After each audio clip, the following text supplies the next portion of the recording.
दोस्तों, आज मैं आप सबों को गौरैया, चूहा और शिकारी की अनोखी कहानी बताने जा रही हूँ।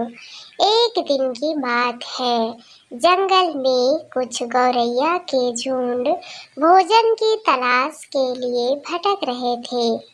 तभी गौरैया के नेता ने उन्हें कहा कि मुझे कुछ भोजन दिखाई दे रहे हैं, कुछ अनाज दिखाई दे रहे हैं। ये बोलकर सभी गौरैया के झुंड जंगल के नीचे दिख रहे दाने की ओर चले गए।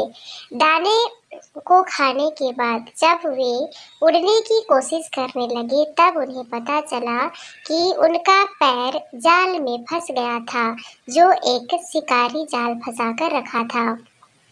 शिकारी उन्हें देख रहा था। तभी गौरैया के नेता ने बाकी गौरैया से कहा कि शिकारी इधर ही आ रहा है, हम सभी को जोड़ लगाकर एक साथ उड़ना पड़ेगा।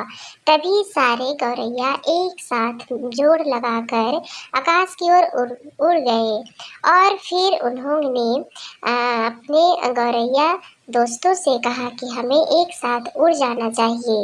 और जैसे ही वो उड़ने लगे, शिकारी उसे पकड़ने की कोशिश करते रह गया, परंतु शिकारी को गौरैया का हाथ नहीं लगा।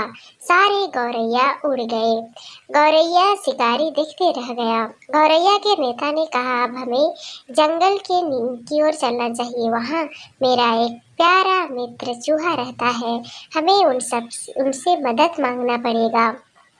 इतना कहकर वे पेड़ के नीचे जाकर चूहा अपने दोस्त को चिल्लाने लगे, छोटा चूहा भाई, छोटा चूहा, यह कहकर चिल्लाने लगे। इतने में चूहा बिल से निकला और देखा कि गौरैया फंस गए हैं। गौरैया को जाल काट कर आजाद कराया और फिर गौरैया के नेता ने चूहा को बहुत बहुत धन्यवाद कहा। यहाँ तक कि बाकी गौरैया भी चूहे को धन्यवाद कहा। दोस्तों, दोस्ती अगर अच्छी है तो ज़रूर काम आती है। इस तरह की कहानी को सुनने के लिए मेरे चैनल को सब्सक्राइब करना ना भूलें।